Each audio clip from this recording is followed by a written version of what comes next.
आला हजरत ने दिल चमकने की बात क्यों की है? तो हदीस पाक में है, मिशकात शरीफ जिल्द अव्वल सफा नंबर 241, हदीस नंबर 2642। ये हदीस बुखारी और मुस्लिम में भी है। हजरत नुअमान बिन बशीर रदियल्लाहु अन्हु से रिवायत है कि नबी करीम सल्लल्लाहु अलैहि वसल्लम ने फरमाया, अला व इन्ना फिल जसद मुदगतन, कि जिसमें एक गोश्त का लोथड़ा है, अगर वो बिगड़ गया तो पूरा वो संभल गया तो पूरा जिस्म संभल जाता है। वह इंसान फसादत, अगर वो दिल का टुकड़ा बिगड़ गया तो याद रहे पूरा वजूद बिगड़ जाता है। और सरकार ने फरमाया कि दिल को अल्लाह रब्बुल इज्जत ने कहां रखा है? तो जिस्म में बीचों बीच में छुपा करके दिल को रखा गया है। और मुसलमानों, जब दिल बिगड़ता है तो पूरा वजूद बिगड़ जाता है, और यही दिल जब संभलता है तो पूरा वजूद संभल जाया करता है।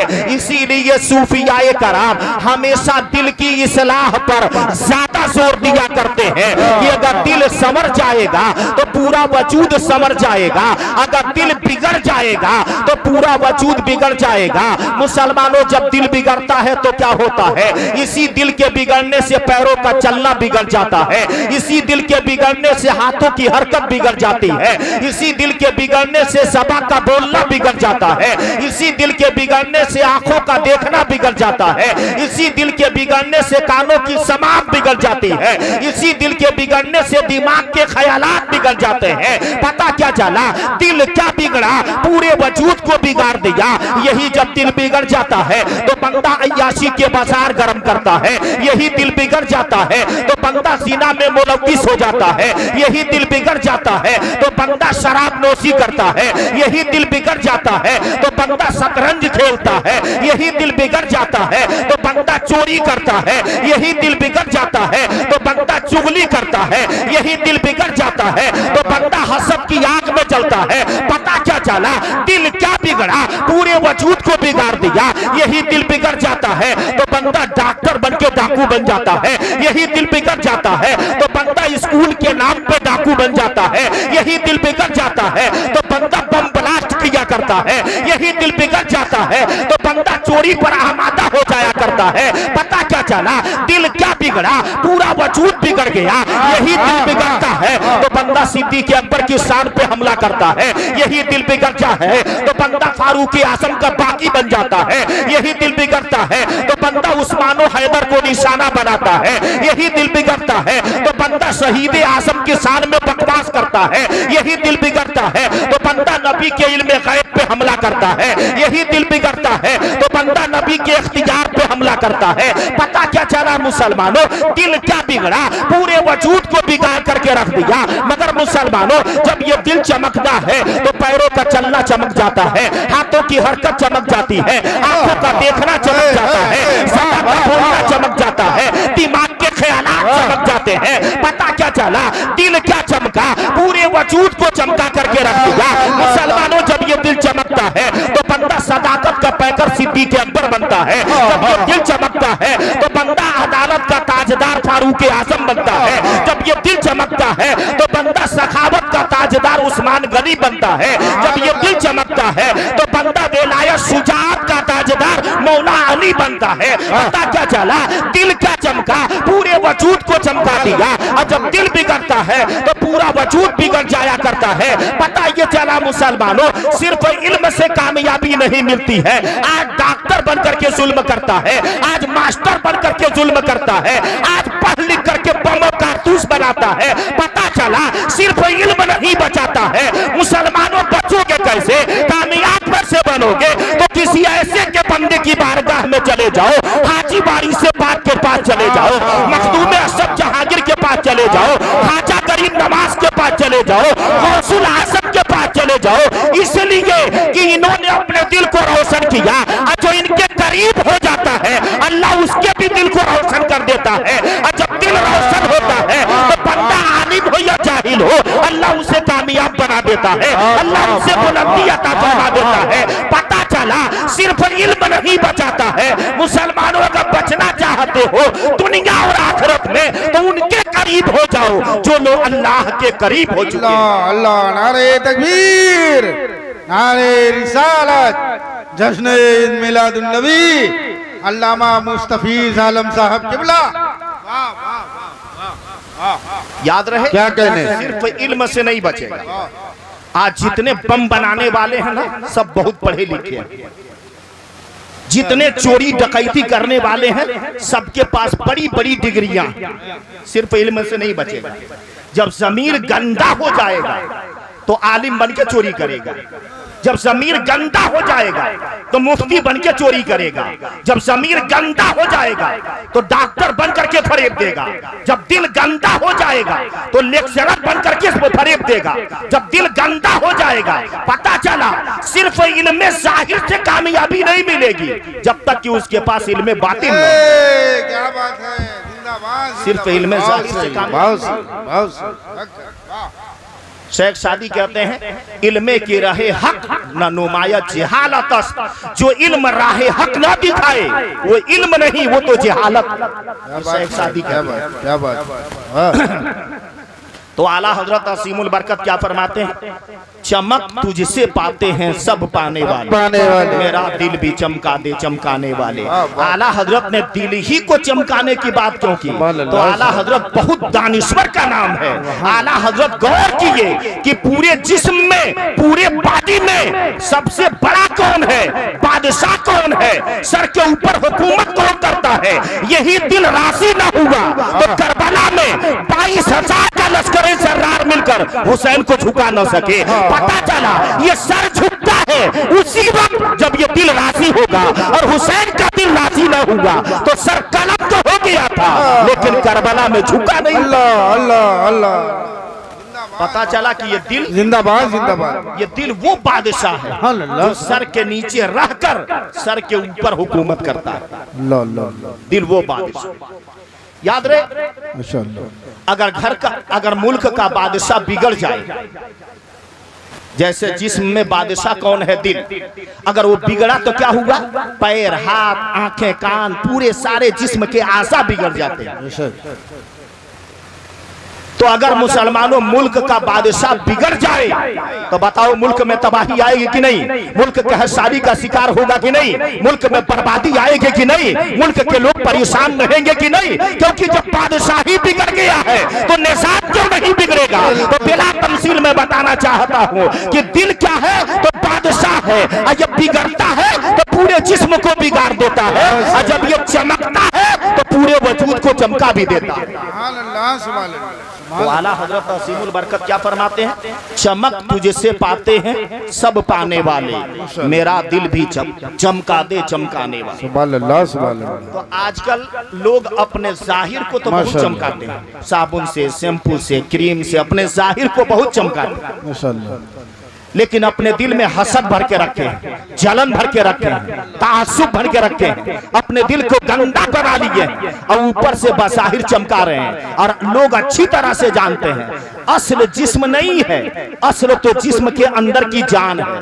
बात को समझिएगा, मैं समझा रहा हूं। मुसलमानों, अगर सूरज हो और सूरज में रोशनी न हो तो सूरज बेकार है, चांद हो और चांद में चांदनी न हो तो चांद बेकार है, मकान हो और मकान में रहने वाला मकीन न हो तो मकान बेकार है, आंखें हो और आंखों में रोशनी न हो तो आंखें बेकार हैं, जिस्म हो और जिस्म में जान न हो तो जिस्म बेकार है। पता चला असल जिस्म नहीं है, असल जिस्म के अंदर की जान है। पता चला असल जाहिर नहीं है, असल बातिन है। और ये भी बात अच्छी तरह से याद रहे कि ईमान जाहिर नहीं है, ईमान तो बातिन है। बेशक, क्योंकि कबील तो कबूल करने का नाम ईमान है। कबूल करने का नाम क्या है, ईमान। अगर कोई ज़बानी कबूल कर लिया और दिल से न माना तो लाख जबान से कबूल करे वो माना नहीं जाएगा। जबानी कलमा पढ़ने वाला जो है और दिल से नहीं मानता, अल्लाह उसे कुरान में 28वें सिपारे में मुनाफिक फरमाया है। हम मुनाफिक कहाँ जाएंगे, जहन्नम के उस वादी में दाखिल किए जाएंगे जिसकी आग से जहन्नम की आग भी पनाह मांगती है। तो पता चला असल जाहिर नहीं है, असल तो बातिन है। अब मुसलमानों में बताऊं, थोड़ी देर 5-10 मिनट अरकाने इस्लाम को समाप्त करेंगे, उसके बाद से मैं आऊंगा। जो महीना चल रहा है उसी महीने के मुनासिबत से, सुभान अल्लाह, सुभान अल्लाह, सुभान अल्लाह। मगर बुनियादी चीज इसलिए कि सबसे पहले नंबर पर ईमान है और दूसरे नंबर पर नमाज। बेशक बेशक। मिशकात शरीफ जिल्द अव्वल सफा नंबर 12 हदीस नंबर 2, यह हदीस बुखारी और मुस्लिम में भी है। वअन इब्न उमर क़ाल, हज़रत अब्दुल्लाह इब्न उमर रदियल्लाहु अन्हु से रिवायत है, क़ाल रसूलुल्लाह सल्लल्लाहु अलैहि वसल्लम, कि नबी करीम सल्लल्लाहु अलैहि वसल्लम ने फरमाया, बुनियत दीनु अला खमसिन, यानी इस्लाम की बुनियाद 5 चीजों पर रखी गई है। याद रहे, आप लोग गौर से समाप्त करेंगे। हमको ये नहीं मकसद है कि हमारी तकरीर को 1000 लोग सुनेंगे या 5 लोग सुनेंगे, इससे बहस नहीं है। मैं कोशिश ये करता हूँ कि 2 ही 4 लोग अगर मेरी बात को समझ लिए, गौर से सुन लिए, तो कोई जरूरी नहीं है कि 1000 को सुनाया जाए। सुभान अल्लाह, सुभान अल्लाह, माशाअल्लाह। हुजूर अलैहिस्सलाम फरमाते हैं कि इस्लाम की बुनियाद 5 चीजों पर रखी गई है। नंबर 1, शहादती अल्ला इलाहा इल्लल्लाहु व अन्ना मुहम्मदन अब्दुहु व रसूलुहु, इस बात की शहादत देना कि अल्लाह के सिवा कोई माबूद नहीं और हजरत मोहम्मद सल्लल्लाहु अलैहि वसल्लम अल्लाह के बंदे और उसके रसूल हैं। नंबर 2, वह इकामी सलाह और नमाज कायम करना। नंबर 3, वह इताई ज़का और ज़कात अदा करना। नंबर 4, वह सौमी रमजान और रमजान के रोजे रखना। नंबर 5, वल हज और हज करना। इन 5 बातों को अरकाने इस्लाम, इस्लाम की बुनियादी बातें ये 5 चीजें हैं। पहले नंबर पर क्या है? अल्लाह रसूल पर ईमान लाना, और दूसरे नंबर पर क्या है? नमाज कायम करना, और तीसरे नंबर पर क्या है? ज़कात अदा करना। चौथे नंबर पर क्या है? रोजा रखना रमजानुल मुबारक के। और 5वीं नंबर पर क्या है? इस्तिताअत हो, दौलत हो, ताकत हो तो खाने काबा का हज करना। इन 5 बातों को अरकाने इस्लाम कहा जाता है। मगर कमाल की बात यह है मुसलमानों कि दूसरे नंबर पर क्या है? नमाज, नमाज अमल है। तीसरे नंबर पर क्या है? ज़कात, ज़कात अमल है। चौथे नंबर पर क्या है? रमजानुल मुबारक के रोजे रखना, तो रोजा रखना अमल है।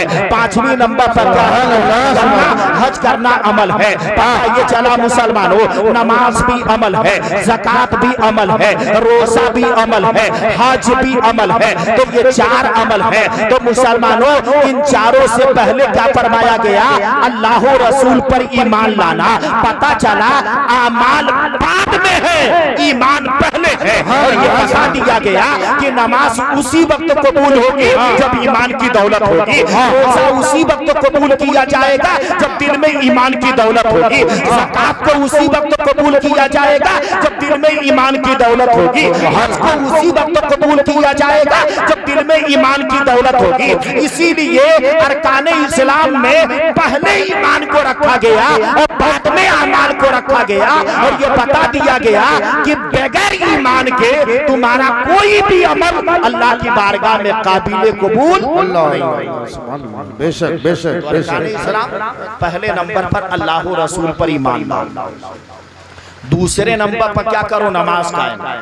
तीसरे नंबर पर ज़कात देना। ये मैं बार बार नहीं रिपीट कर रहा हूँ, आपको समझाना चाहता हूँ। तीसरे नंबर पर क्या है मुसलमानों? तो तीसरे नंबर पर रखा गया इस बात को कि तुम ज़कात अदा करो। चौथे नंबर पर रखा गया रमजानुल मुबारक के रोजे को। 5वीं नंबर पर हज को। अब ये कि पहले नंबर पर अल्लाह रसूल पर ईमान लाना।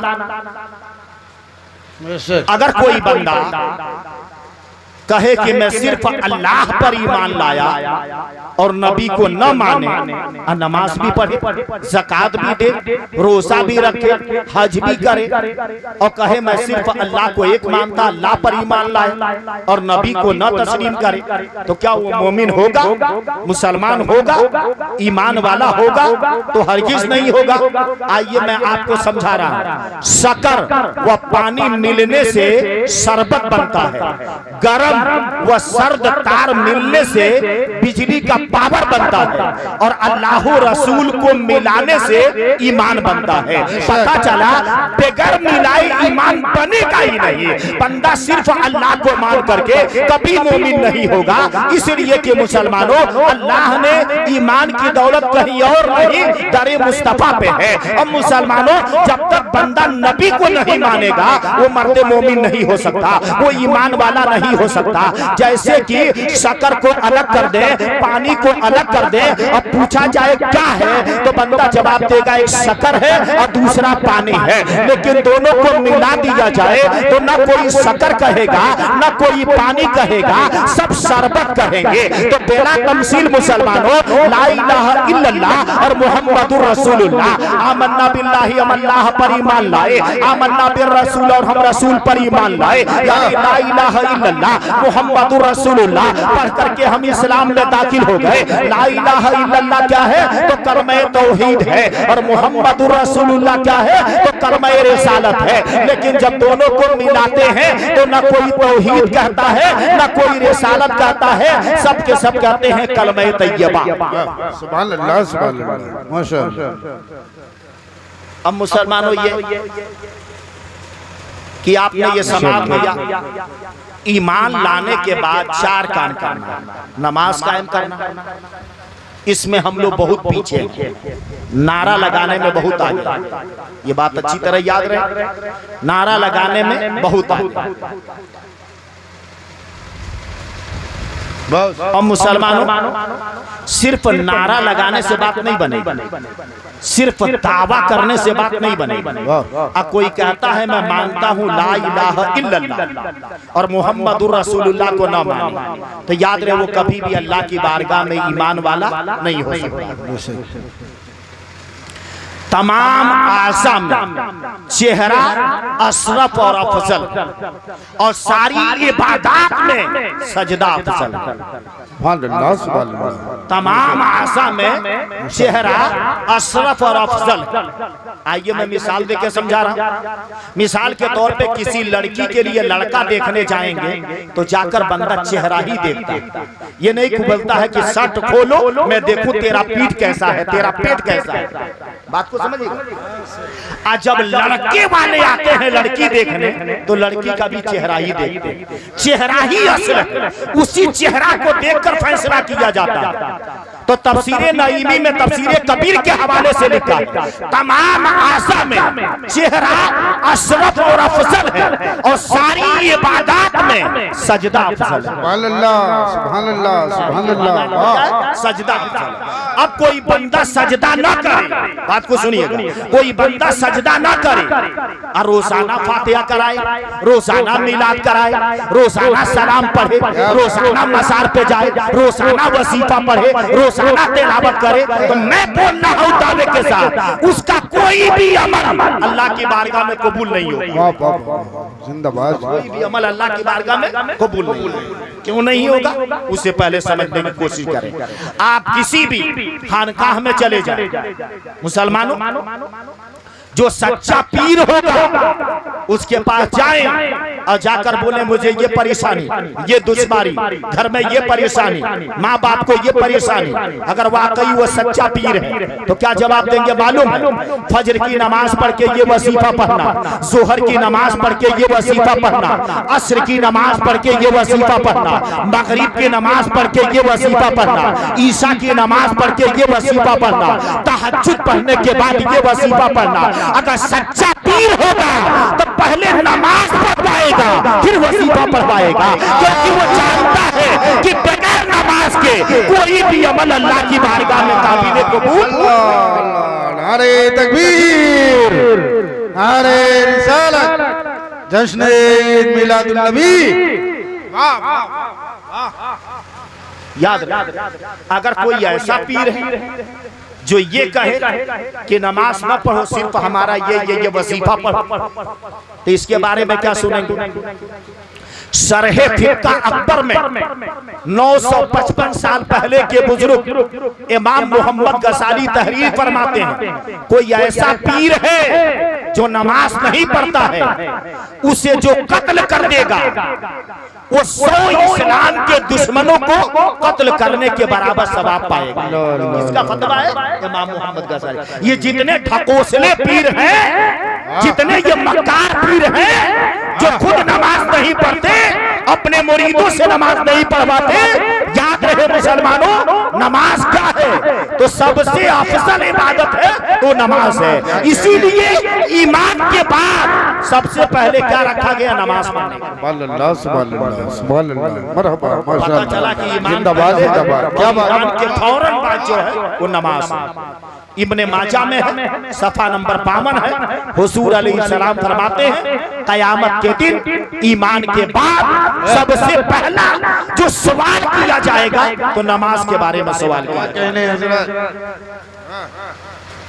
हम और आप नारा लगाते हैं इमाम हुसैन का, लेकिन इस पर क्यों नहीं गौर करते? इमाम हुसैन आखिरी वक्त में अपने सर को सजदे में रखे थे और सजदे की हालत में आपके सर को तन से जुदा किया गया।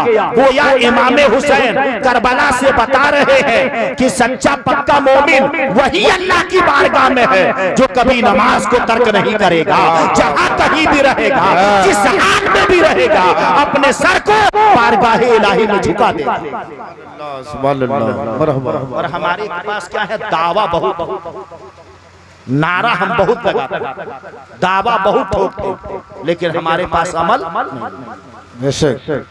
और मुसलमानों अगर अमल नहीं है तो ये बात अच्छी तरह से जान। हदीस शरीफ में है कि जो जानबूझकर एक वक्त की नमाज छोड़ देता है उसका नाम जहन्नम के दरवाजे पर लिख दिया जाता है। लेकिन अल्लाह ऐसा करीम है कि बंदा जाके कभी जब नमाज पढ़ता है तो फिर नाम को मिटा भी दिया जाता है। वाह, उसका नाम मिटा भी दिया जाता है। क्या बात। अब मुसलमानों हम नमाज न पढ़ें और सिर्फ नारा लगा, ये जलसा किस लिए कराया जाता है? जलसा का मकसद यही होता है ताकि उलमा आएंगे, आकर के समझाएंगे, हम लोग इल्म सीखेंगे, हम लोग अमल करेंगे, हम लोग नमाजों की पाबंदी करेंगे। क्योंकि उलमा का काम क्या है? अगर कौम के लोग बिगड़ रहे हैं तो उन्हें अल्लाह से डराया जाए और डरा करके रास्ते पर लाया जाए, डरा करके मस्जिद में ले जाया जाए। आज हमारी मस्जिदें वीरान हैं, हम मस्जिद तो बना लेते हैं लेकिन हम आबाद नहीं करते हैं, हम मस्जिद तो बना लेते हैं लेकिन पाबंदी नहीं करते हैं। और याद रहे मुसलमानों, दुनिया की लाख दौलत क्यों न हो, कितना हो खजाना इकट्ठा कर लो, तुम सुकून नहीं पाओगे जब तक कि अल्लाह की इबादत न करोगे, जब तक कि अल्लाह की बंदगी नहीं करो। इसलिए कि अल्लाह कुरान में फरमा रहा है, सूरह रात आयत नंबर 28 पारा नंबर 13, अला बिज़िक्रिल्लाह तत्मइन्नुल कुलूब, सुन लो अल्लाह की याद ही में दिलों को चैन है, दिलों को सुकून है, दिलों को इत्मीनान है। ये चला मुसलमानों, इंसान दौलत इकट्ठा करता है ताकि सुकून हासिल कर ले, लेकिन दौलत के बाद भी सुकून नहीं पाता है। गाड़ी खरीद लेता है ताकि सुकून हासिल कर ले, लेकिन गाड़ी खरीदने के बाद भी सुकून नहीं मिलता है। हवेली बनवाता है ताकि हम सुकून पा जाएंगे, लेकिन हवेली के बाद भी वो सुकून नहीं पाता है। फिर वो बंदा जाता है। मुसलमानों अभी अभी हमारे नकीब साहब बता रहे थे कि मुसलमानों वो नैनीताल चला जाता है, मगर वो नैनीताल क्यों न चला जाए, उसे सुकून नहीं मिलेगा। वो कश्मीर में क्यों न चला जाए, उसे सुकून नहीं मिलेगा। वो पेरिस क्यों न चला जाए, उसे सुकून नहीं मिलेगा। वो गार्डन में क्यों न चला जाए, उसे सुकून नहीं मिलेगा। वो ताजमहल में क्यों न चला जाए, उसे सुकून नहीं मिलेगा। वो भूल भुलैया घर में क्यों न चला जाए, उसे सुकून नहीं मिलेगा। इसलिए कि अल्लाह ने सुकून भूल भुलैया घर में नहीं रखा है, अल्लाह ने सुकून ताजमहल में नहीं रखा है। अल्लाह कुरान में फरमा रहा है, अगर सुकून चाहते हो तो अल्लाह की बंदगी करो, सुकून चाहते हो तो नमाजों की पाबंदी करो, सुकून चाहते हो तो अल्लाह का जिक्र करो, सुकून चाहते हो तो खुदा की तारीफ करो, सुकून चाहते हो तो नबी पर दरूद पढ़ो। बताइए चला मुसलमान शायर फरमा रहा है तो शायर फरमा रहा है, न दुनिया से न दौलत से न घर आबाद करने से, न दुनिया से न दौलत से न घर आबाद करने से तसल्ली दिल को मिलती है खुदा को याद करने से, तसल्ली दिल को मिलती है खुदा को याद करने से। पता ये चला मुसलमान। अल्लाह नारे तकबीर, नारे रिसालत, जश्न मिलादुन नबी, सरकार की आमद। हम और आप क्या कहने, दौलत इकट्ठा कर लेते। दौलत क्या है? समाज।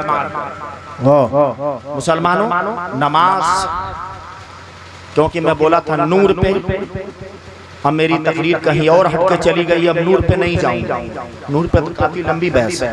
अब जिधर मैं चल दिया हूँ उधर ही बढ़ूंगा। नूर पे तो बारहा आप लोग उलमाए कराम से समाप्त करते रहते हैं, उस पर भी बहुत सारे दलाइल हैं। आइए मैं एक आयत उसके ताल्लुक से चंद आयतें पेश करूं सरसरी तौर पे, फिर मैं जहां पहुंचा था वहीं आ जाऊंगा। मुसलमानों नूर तो अल्लाह भी नूर और नबी भी नूर, मैं दोनों कुरान से साबित कर रहा हूं। सूरा नूर आयत नंबर 35 पारा नंबर 18, अल्लाह नूर समावाती वल अर्द, अल्लाह नूर है आसमानों और जमीन का। अल्लाह अपने लिए क्या फरमा रहा है? अल्लाह नूर है आसमानों और जमीन का। तो मुसलमानों अल्लाह है क्या? तो अल्लाह नूर है। ये हमें अकीदा रखना चाहिए, आसमानों जमीन का नूर है। अब कैसा नूर है वो तो वही जानता है। मुसलमानों अल्लाह रब्बुल इज्जत जिस्म से पाक है, इसीलिए हमारे वहाँ न किसी तस्वीर को माना जाता है न किसी तस्वीर को पूजा जाता है, हमारे वहां नहीं है, क्योंकि अल्लाह रब्बुल इज्जत जिस्म से पाक है, अल्लाह आसमानों और जमीन का नूर है। बात को समझिए। और अल्लाह अपने नबी के लिए क्या फरमा रहा है?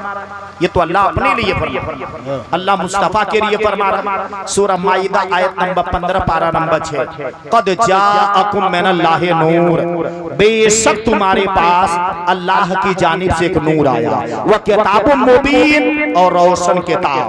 अल्लाह ने नूर का जिक्र पहले किया और किताब का जिक्र बाद में किया। और अक्सर मुफस्सिरीन कराम फरमाते हैं नूर से मुराद मुस्तफा है, किताब से मुराद कुरान पाक है। तो मुसलमानों कुरान में नूर का जिक्र पहले आया और किताब का जिक्र बाद में आया, यानी किताब पर नूर को मुकद्दम किया गया, यानी किताब पर नूर को मुकद्दम किया गया। पहले नबी का जिक्र, उसके बाद कुरान का जिक्र आया।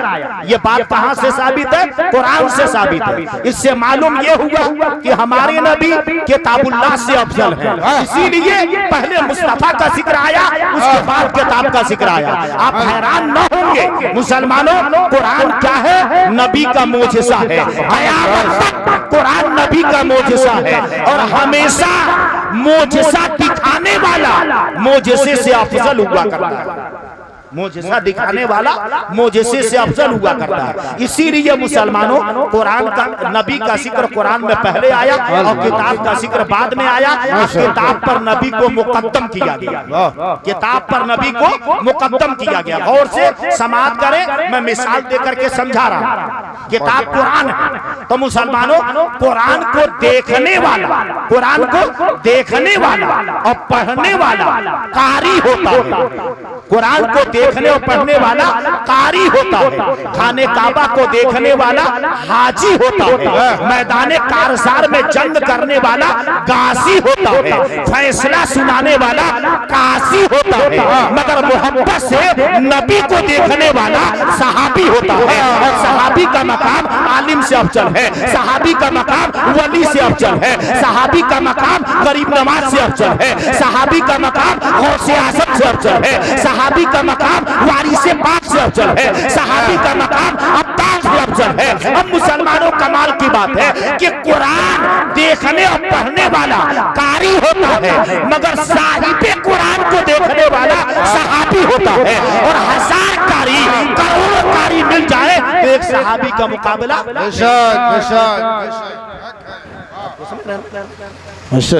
इससे भी मालूम हुआ कि किताब पर नबी को मुकद्दम किया गया, किताब पर नबी को मुकद्दम किया गया। इसीलिए मुसलमानों पहले नबी के नूर का जिक्र हुआ और उसके बाद से किताब का जिक्र। तो मैंने ये कहा था कि नूर पर मैं बहस पेश करूं, एक और आयत पेश कर दे रहा हूं। 2 आयतों को पेश किया। सूरा अहज़ाब आयत नंबर 46 पारा नंबर 22 व सिराजम मुनीरा। अल्लाह ने फरमाया कि ए मेरे महबूब मैंने तुम्हें चमका देने वाला आफताब बनाकर भेजा। कुरान से साथ। तो अल्लाह ने नबी को क्या फरमाया? सिराजम मुनीरा। सिराज भी फरमाया, मुनीर भी फरमाया। सिराज के माने सूरज, सिराज के माने सूरज, अब मुनीर के माने रोशन, चमकदार, रोशनी अता करने वाला, रोशनी बांटने वाला, रोशनी तकसीम करने वाला। अब सिराजम मुनीरा का तर्जमा क्या होगा? चमका देने वाला आफ्ताब। इससे मालूम हुआ आफ्ताब चमक रहा है मगर नबी की चमक से, माहताब चमक रहा है मगर नबी की चमक से, मोमिन का दिल चमक रहा है मगर नबी की चमक से, लामका तक चमक है मगर नबी की चमक से। इसीलिए तो आला हजरत फरमाते हैं लामका तक उजाला है जिसका वो है, लामका तक उजाला है जिसका वो है, हर मका का उजाला हमारा नबी। सब चमक वाले उजलों में चमका किए, अंधे शीशों में चमका हमारा नबी। सिराजम मुनीरा, अल्लाह ने हमारे नबी को चमका देने वाला आफताब बना करके भेजा। तो समझिए अब ये माशाअल्लाह कि हमसे पहले भी आपके नकीब साहब ने इस बात के बारे में बताया कि इंशाअल्लाह कोशिश ये किया जाएगा कि 12 साढ़े 12 यानी एक से पहले प्रोग्राम। और याद रहे आपके वहाँ तो पहली बार आना हुआ है, आपसे करीब तकरीबन यहाँ से 6-7 किलोमीटर फासले पर असंदरा 1-2 बार नहीं आया हूँ। अगर पूरा मैं गिन दूं तो मुझे जहाँ तक ये है कि 3 दर्जन भी पार हो जाएगा। वो भी हजरत 14 को फिर 14 अक्टूबर 3 दर्जन भी पार हो जाएगा। मगर हाँ वहाँ हमको सबसे अच्छा लगता क्या है असंदरा में, यहाँ पर कुछ लोग आए थे, गाड़ी करके आए थे, वो चले गए बगैर सुने तकरीर, वो चले गए, मैं यहीं पर बैठ कर देख रहा। वहाँ पर सबसे बेहतर मुझे क्या लगता है, तो वहाँ पर सबसे बेहतर ये लगता है कि वो लोग अक्सर एक ही खतीब को रखते हैं। अपने वहाँ जलसे में अक्सर एक खतीब को रखते हैं। अगर दूसरे को रखेंगे भी तो नात पढ़ने के लिए बस मुख्तसर एक आदमी को रखेंगे, उन्हें भी ये ताकीद होगी कि बस 1-2 नात शरीफ पढ़ेंगे। तो अक्सर वहां पर ये मैं देखा हूँ कि 1-2 नात शरीफ होती है और वो लोग मुझे बैठा देते हैं, तो 10, सवा 10, साढ़े 10 हर हाल में बैठा देते हैं। मैं 1.5-2 घंटा बोल करके 12, साढ़े 12 बजे तक बंद कर देता हूँ। उसके बाद लोग सलाम पढ़ लेते हैं। इससे फायदा क्या होता है, तो फायदा ये होता है कि आपके जलसे में जो 50% लोग चले गए वो तो हमारी तकरीर नहीं सुने, चले गए, आप इस पर कोई सफाई नहीं बयान कर पाए। और जलसा कराया किस लिए जाता है, ताकि लोग सुने और फायदा उठाएं, इसीलिए न कराया जाता है। इसमें से 50% चले गए तो कुछ हालात, कुछ वक्त की नज़ाकत को भी समझना चाहिए। जब हम जान चुके 12 बजे के बाद लोग नहीं रुकते तो हम काहे को 12 बजे के बाद जलसा कराए, उससे पहले ही खत्म कर दे। बात समझ रहे कि नहीं? तो उससे फायदा क्या होता, ये जितने लोग गए हैं वो न गए होते। तो आप लोग 10 आदमी को रखेंगे तो जाहिर सी बात है जब 10 आदमी को रखेंगे तो 10 आदमियों को वक्त देना पड़ेगा। और जब वक्त देंगे 10 आदमियों को तो याद रहे उसके लिए क्या होगी, तो रात कम पड़ जाएगी, सारे लोग सुन नहीं पाएंगे। 12 बजे के बाद लोगों को जोर दे करके जगाना ये अच्छी बात भी नहीं है, इसलिए कि कोई चीज जबरन नहीं दी जाती है। जो काम मोहब्बत में मजा है वो काम जबर में मजा नहीं है। मुसलमानों ये बात अच्छी तरह याद रहे, हमारे नबी ने जबरन किसी को नहीं कलमा पढ़ाया है, मोहब्बतन नबी ने कलमा पढ़ाया है। जबरन इस्लाम नहीं पेश किया है, मोहब्बतन इस्लाम पेश किया है। और उसी मोहब्बत की देन है कि पूरे आलम में नबी ने इस्लाम को फैलाया। जिंदाबाद, काम नहीं हो क्योंकि 12 बजे के बाद हमारे नकीब साहब बोलते हैं सुभान अल्लाह बोलिए, आगे चले आइए, एक मर्तबा खड़े हो जाइए। ये इनकी मजबूरी है क्योंकि देखते हैं लोग सो रहे हैं, इधर उधर बिखरे हुए, कैसे मजमा को इकट्ठा किया जाए, कैसे लोगों को बेदार किया जाए। तो इससे तो मैं समझ रहा हूँ कि सबसे ज्यादा परेशानी तो जो जलसे का नकीब है उसे झेलनी पड़ती है। क्योंकि इनके सामने ये मजबूरी, अगर मजमा बनाकर किसी खतीब को ना दें तब लोग कहेंगे कि बताइए कैसे नकीब हैं, लोगों को इकट्ठा नहीं किए वगैरह वगैरह। तो काहे को इनको भी परेशानी में डालना है? क्यों नहीं वो काम कर रहे हैं कि ये भी परेशानी से नजात पा लें। क्या बात है हजरत, अब फिर एक बात और सुनिए, गौर से सुनिएगा। मैं अपने एक राय पेश कर रहा हूं, अगर मेरी बात अच्छी ना लगे तो उठा करके कूड़ेदान में डाल दीजिएगा, अच्छी लगे तो कबूल कर लीजिएगा। आप 10 लोगों को बुला लिए तो 10 लोगों को बुला लिए तो 10 लोगों को खाना खिलाएंगे, 10 लोगों को नजराना देंगे, 10 लोगों को रिसीव करेंगे, 10 लोगों को पहुंचाएंगे। और वही काम 3 लोग में कर लेंगे तो 3 ही को खाना खिलाएंगे, 3 ही को नजराना देंगे, 3 ही को पहुंचाएंगे। पता चला आपका खर्च भी कम लगेगा और जलसा कामयाब भी हो जाएगा। वाह वाह वाह वाह वाह वाह, क्या बात है, वाह। अब फिर एक बात और सुन लीजिएगा, आप ये रबीउल अव्वल शरीफ में जलसा करा रहे हैं ना मुसलमानों, हमारे वहां अगले महीने में 11वीं शरीफ करीब वो महीना लगने वाला। फिर मुसलमानों कुछ ही गए पिन दे करके मुसलमानों मेराजुल नबी का महीना आएगा, उसी महीने की 6 तारीख को गरीब नवाज का उर्स होगा। तो क्यों नहीं हम साल में एक जलसा क्यों कराते हैं? अब 50,000 खर्चा करते हैं, क्यों नहीं हम दरमियानी प्रोग्राम कराते हैं और साल भर में हम 3 प्रोग्राम कराते तो 15 या 45 15,000 में 3 प्रोग्राम कराते। अब 12 बजे सलाम पढ़ लिया जाता, मोहब्बत से लोग सुनते और उतना ही पैसे में 3 मरतबा लोगों को समझाने का मौका मिल जाता और बताया जाता है। कुरान में अल्लाह फरमा रहा है मुसलमानों को बार बार समझाओ, समझाना फायदा पहुंचाता। क्या बात है, वाह, जिंदाबाद। कई प्रोग्राम करा दे। मेरी बात समझ में आ रही है कि नहीं आ रही? जी जी, बहुत सही। आप लोग गुस्से में तो होंगे कि मौलाना एक बार तो आ गए और कमेटी को निशाना बना लिए, दोबारा नहीं आओ। ऐसा ही है ना? दुरूद शरीफ सल्लल्लाहु अलैहि सल्लल्लाहु अलैहि या रसूलल्लाह सल्लल्लाहु तआला अलैहि वसल्लम। जिंदाबाद। ज्यादा वक्त नहीं लूंगा, मुख्तसर वक्त। हालांकि हजरत जानते हैं यहाँ 15 में ये भी कई मर्तबा रहे हैं, ये जानते हैं हजरत कि ऐसा नहीं, अगर रोकू नहीं आप लोगों से बात ना करूं मुसलसल 2-3 घंटा बोलना हो तो भी कोई बड़ी बात नहीं है, इंशाअल्लाह लेकर चला जाऊंगा। मगर हाँ ये भी याद रहे कि हम